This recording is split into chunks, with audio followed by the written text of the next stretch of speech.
Hello and welcome to the Joseph Furless Show. Today is March 17th. Happy St. Patrick's Day to you. You know, it is a terrific day because we are going to go through step number 3 and 4 today. But before we do, let's go through step 1 and 2 to kind of recap from yesterday, because we are talking about the 7 spiritual laws of success. You cannot have success in your life without understanding the backstory, without understanding the principles behind success. If you don't have a good foundation, you'll never build your house that will stand the storms of life. You know, Benjamin Franklin said something, and he said this back in the 1700s: an investment in knowledge pays the best interest. You know, you as a professional salesperson must invest in your education. Because if you are not willing to invest, why should anyone else invest in your education? And the answer is they won't. I heard a statistic the other day that said 78% of all salespeople never write an order. Do you know what the fallout rate on that is? 78% never write an order. It gets back to the 80-20 rule. That 20% of the people do 80% of the business, and 80% of the people do 20% of the business. Now, why is that? Well, that has to do with the imagination. How do you see yourself?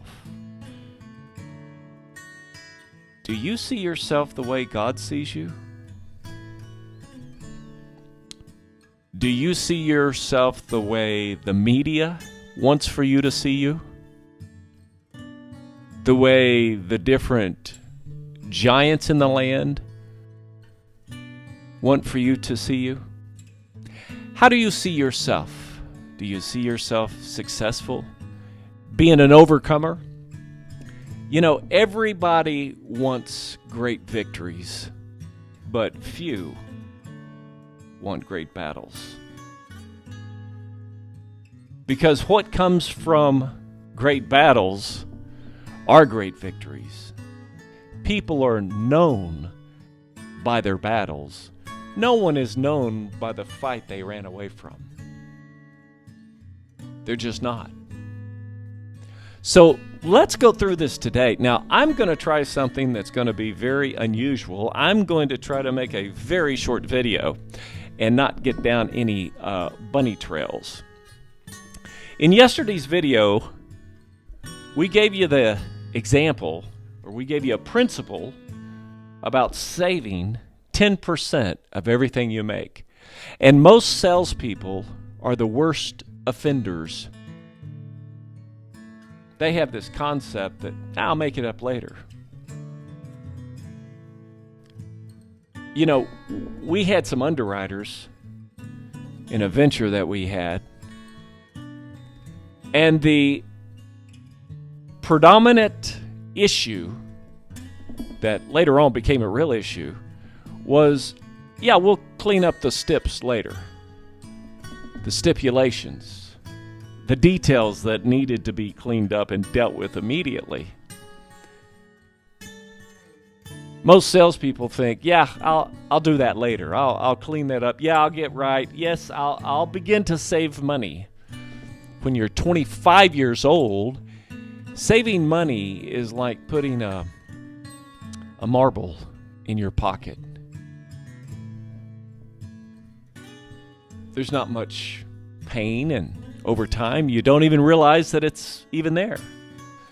But as you get in your 40s, that marble turns into a golf ball. And as you get into your 50s, that marble turns into a baseball. Imagine putting a baseball in your pocket and walking around with it for weeks or months or years.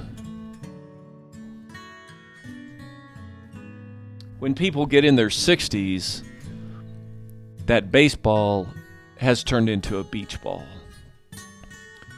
And it has become very uncomfortable to start saving for retirement. You know, savings plans it's probably the best industry that you could be in.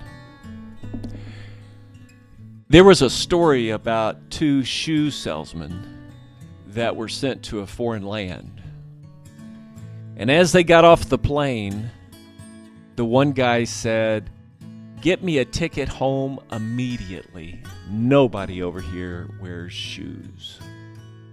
The other salesman said, "Hey, double my order. The market is wide open." Well, it's the same way with savings plans here in America. The market is wide open because this is not the culture of Americans to save money. They borrow, they spend all they can. Why? Because of their programming. It's a paradigm. There has to be a paradigm shift that takes place in order for people to make a change. We've talked about this yesterday, that people don't plan to fail. They fail to plan. And that's a huge deal in the lives of not only salespeople, but a vast majority of Americans. Do you know that only 1% of the workforce in America will retire rich? 2% will retire well off. The other 97% will retire broke, depending upon family, friends, and the government. Isn't that amazing? Phenomenal statistic. So we need to make that paradigm shift for our fellow countrymen, if you will, to help them to do these things. So, over the weekend, I read this book, The Richest Man in Babylon. Now, I have read this book before, but it's really a great book. And I'm not going to tell you about the book. It's a short read, but you, if you're a salesperson, if you're someone who's planning for success, you would want to read this book. Now, if you're somebody just scrolling, forget I said it, because you're going to forget it anyway. If you don't write it down and put it on your list of things to get done, this miracle that you've been wanting, by the way, will pass you by. There are people out there that pray every night, "God, help me. Help me make more money. Help me to be successful." Yet the next day they get up and do the same thing they did the day before, expecting different results. Are they sincere about their prayer at night? Sure they are. Absolutely they are. But they don't know how to get out of the paradigm. They don't know how to make the shift. And if you'll watch this, the 7 spiritual laws of success, I'll help you get out of that rut. When the movie came out, whenever it was, Groundhog Day, when that movie first came out with Bill Murray, that was a funny movie. And the more I've thought about that movie, the more reality had set in. A lot of Americans live in Groundhog Day. They get up and they do the exact same thing every day. And the exact same thing happens to them every day.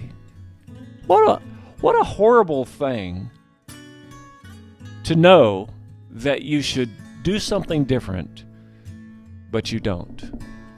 It's not that you can't. You don't.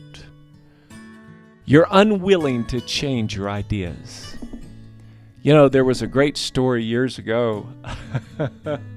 I remember where I was when I heard this story. There's a great story about how they catch monkeys in Africa. And what they do is they take a peanut, and then they take a coconut, and they drill the hole in the coconut. They place the peanut down there, and they drill the hole just big enough for the little monkey to get his hand down in the coconut. And they tie the coconut with a string, and they put it out and hide behind the tree. And the little monkey will come in, curious as they are, and look down into the coconut, shake it around. They know there's something in there. And the little monkey tries to see what it is, and he sees it. It's a peanut. And now the race is on. He puts his hand into the peanut, into the coconut, grabs the peanut, but cannot get his fist out. And they just reel the little monkey in, screaming all the way into the monkey's captivity. And it's the same with Americans.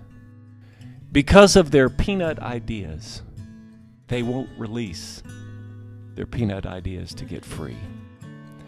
And that's what we want to do here on these programs. We want to shock you, to warn you, to change, to make a change. Because that's the only way you'll become successful. There is no luck. You're not going to get lucky and money fall out of the sky. That's not going to happen. And I'll tell you something else that's been the biggest pack of demons, the doctrine of demons, has been this, is that Jesus is coming back any moment.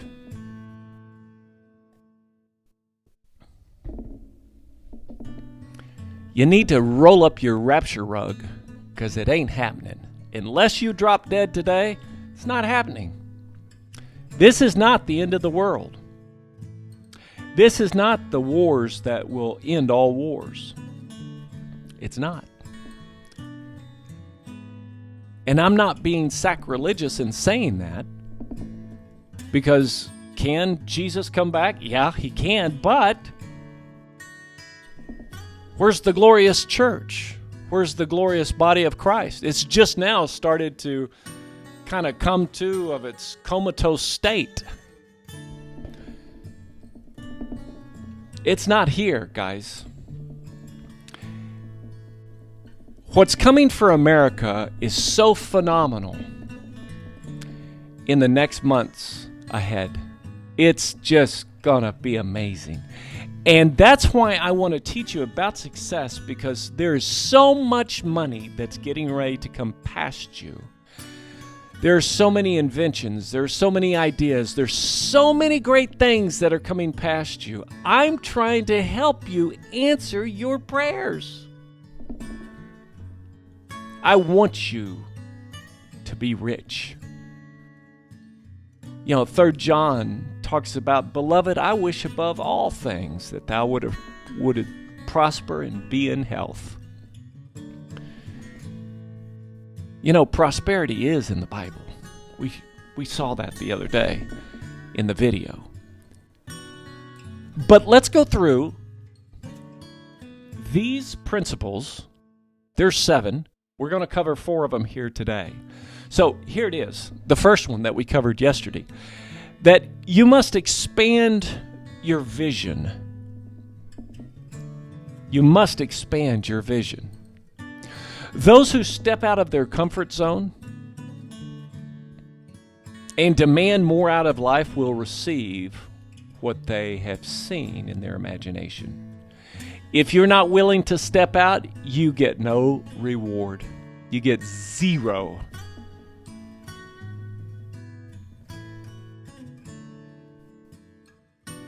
Those who are willing to make a change, those who are willing to stand up, those who are willing to go against the grain, they will become successful. You know, Peter would have never walked on water had he not gotten out of the boat.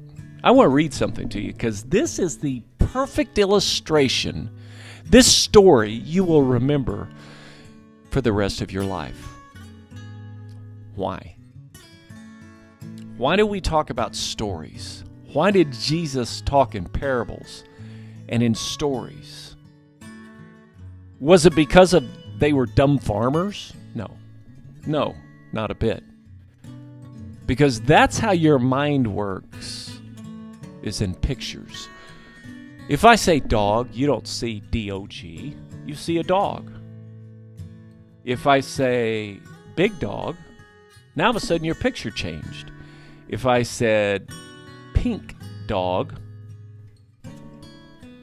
your picture changed, didn't it? Pink dog, big pink dog with a black collar. Your picture changes. That's why stories are so important. I want you to listen to this. Let me read this. Guys, go ahead and throw that up there on the screen. You know, let's start this is Matthew chapter 14, verse 22. Now, guys, I love these stories. And the reason I love these stories is because it helps me to move forward in life. These are principles. These are hidden secrets. If you're willing to study and take the time to be successful, success will come to you. But you're going to have to give something up. What would that be? Maybe your peanut idea? Hey, I've had peanut ideas for a long time. I'm glad I finally gave them up. You won't move forward until you give something up. There's some of you out here watching this right now, and you want a change in your life. Tears streaming down your face. Oh, God, give me a change.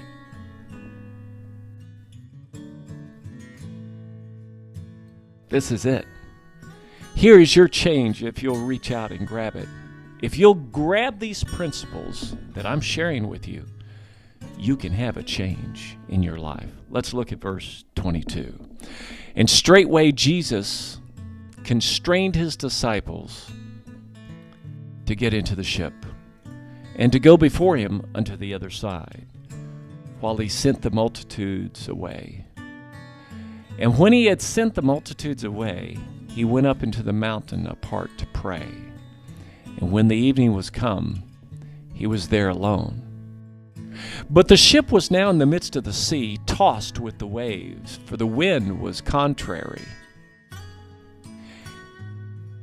And in the fourth watch of the night, Jesus went unto them, walking on the sea. Now stop right there. Whenever you get a direction from God to do something, you will always have conflict. The wind is going to howl. The storms of life are going to blow. But if you'll stay focused on your goal in life, and don't worry about everything around you. As we talked about yesterday and day before, don't worry about all the ites out there. Get rid of them. Forget about the wind blowing. Forget about the waves splashing on you.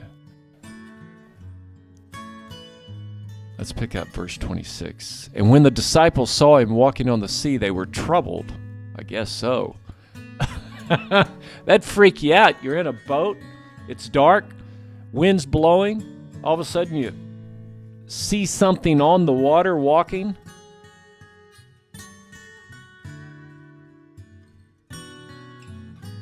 And they cried out, it's a spirit.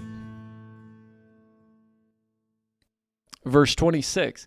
And when the disciples saw him walking on the sea, they were troubled, saying, it is a spirit. And they cried out for fear. But straightway Jesus spake unto them, saying, be of good cheer, it is I.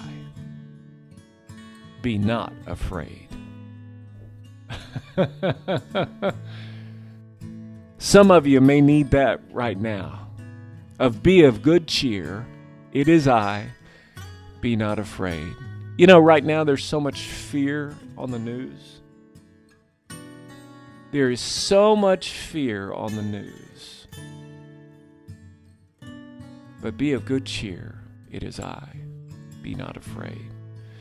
Verse 28, and Peter answered him, saying, Lord, if it be thou, bid me come unto thee on the water. Stop right there. Didn't Jesus just say, be of good cheer? It is I. Be not afraid. Didn't he just say that? I mean, this event doesn't happen all the time. Peter had to have said, I recognize his voice.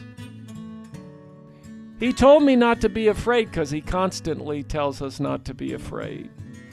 So I recognize his voice. And then I'm going to say, Jesus, if that's you, tell me to come on out on the water. Bid me come.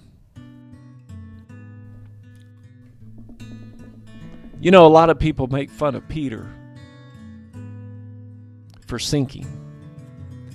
How about the other 11 sissies sitting in the boat not willing to do anything? Their knees knocking together. You know, that's one of the things I love about Peter. You know, Peter may stick his foot in his mouth, but at least he's moving. You know, he may not have arrived, but at least he's left.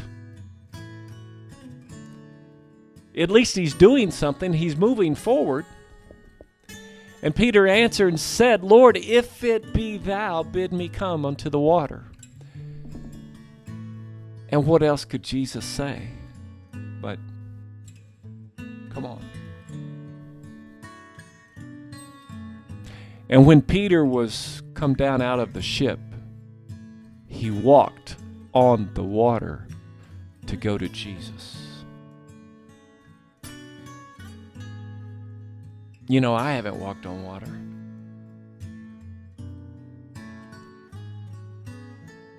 Those other guys sitting in the boat, I don't remember a story that they've walked on water. And when Peter was come down out of the ship, he walked on water to go to Jesus. But when he saw the wind, the storms of life, the wind boisterous, he was afraid. How quickly we forget the Master's words. Be not afraid. It is I. Be of good cheer. Doesn't matter if he says it frontwards and backwards. We still forget it sometimes.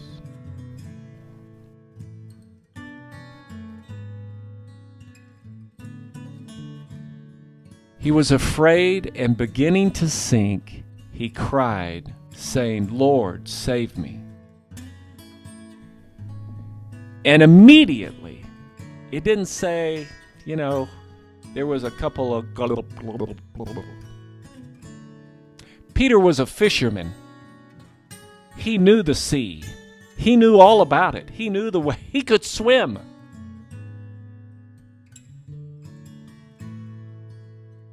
And immediately, when he cried out, Lord, save me.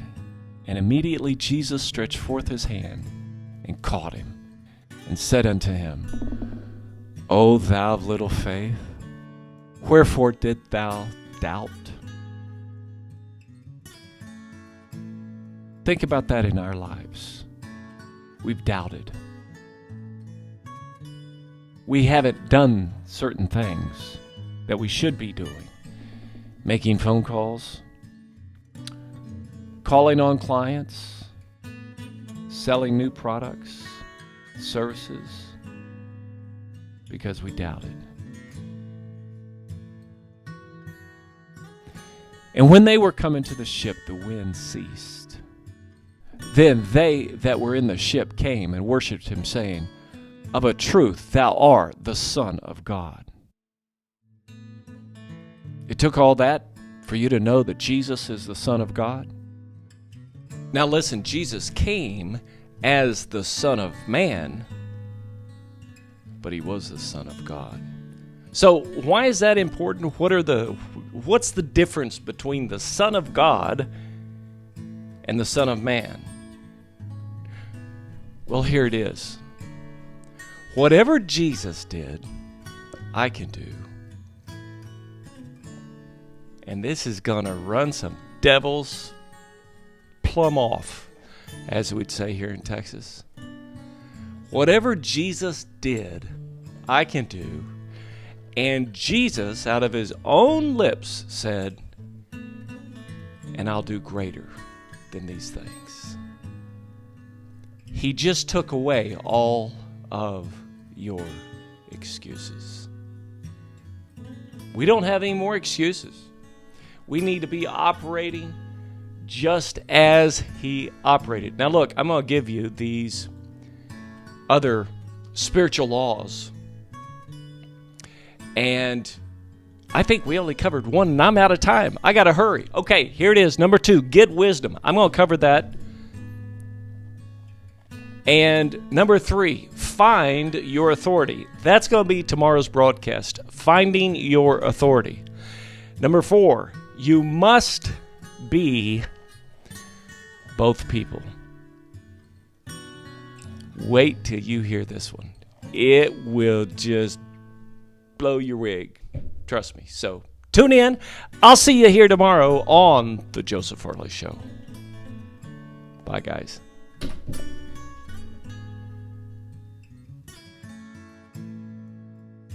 John 14:12. Verily, verily, I say unto you, he that believeth on me, the works that I do shall he do also, and greater works than these shall he do, because I go unto my Father. And whatsoever ye shall ask in my name, that will I do, that the Father may be glorified in the Son. If ye shall ask anything in my name,